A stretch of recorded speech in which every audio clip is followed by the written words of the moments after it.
అయితే నిన్న miss world పోటీదారులకు సంబంధించినటువంటి కొంతమంది వెళ్ళినప్పుడు మహిళలు అక్కడ ఉన్నటువంటి మహిళలు వాళ్ళ పాదాలు కడగడం జరిగింది. దీనిపైన అనేక ట్రోల్స్ అయితే జరుగుతున్నాయి. దానిపైన మీ అభిప్రాయం ఏంటి? ఎట్లా వస్తుంది? నాకు కూడా అది అవమానకరంగానే కనబడుతున్నది. వీళ్ళకంతా చేయాలనిపిస్తే అంటే పసుపు పెడితేనైనా ఏదైనా ఇక్కడ సాంప్రదాయము సంస్కృతి ఇళ్ళలోకి పోతే ఆడలోకి పెడతారని చెప్పని ఆ పసుపు ఎందుకు పెడతారు, ఇళ్ళకి వస్తే ఎందుకు పెడతారు, ఎందుకు ఇంటికాడికి వచ్చిన వాళ్ళకి ఏం చేస్తారు ఏందనేది అట్లీస్ట్ వాళ్ళకి ఆ సైంటిఫిక్ రీజన్స్ అని అర్థం చేసుకునేటట్టుగా ఉంటుండే.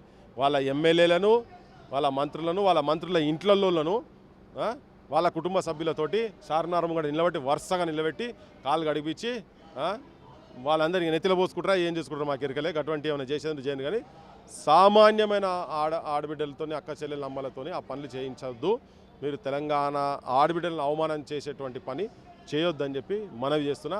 అది ఇల్లు కాదు, నువ్వు టెంపుల్ కోసం నువ్వు ఎయిర్పోర్ట్లో దిగంగానే చేయనుంటుంది. మరి అట్లంటే ఇది మన తెలంగాణ ప్రజల సాంప్రదాయం అని చెప్పని మాట్లాడుతున్నట్టు అది పెట్టు. ఈ పీసీసీకేలో వచ్చిందట అదంతా. అట్లా దిగంగానే చేయనుంటుంది. భయ్ నువ్వు ఇక్కడ దిగంగా చేసి పారాయణ పెట్టి రాని అని ఉంటుంది. అవన్నీ ఏం చేయక ఆడి వెనక్కి దిగ స్పెషల్ అకేషన్ పెట్టి కథ పెట్టి, అది కూడా ఇక్కడ వరంగల్ ఉద్యమాలకు పురుడు పోసుకున్నటువంటి వరంగల్, వీరనారులు పుట్టినటువంటి వరంగల్, సమ్మక్క సారలక్క ఆనవాళ్ళు ఉన్నటువంటి వరంగల్, రుద్రమాదేవి సంచరించినటువంటి గుర్రం మీద సంచరించినటువంటి ప్రాంతంలో నువ్వు ఆడబిడ్డలను ఇట్లా పోర్ట్రే చేసి ఏదో మంచిగా అనిపిస్తలేదు. మీ వల్ల చేయరు. ఆ సంప్రదాయం ఉంటే సంప్రదాయం ప్రకారంగా జరగనుండే అట్లా జరగలేదు కాబట్టి మా బుట్టలకు అబ్జెక్షన్స్ ఉన్నాయి. Thank you.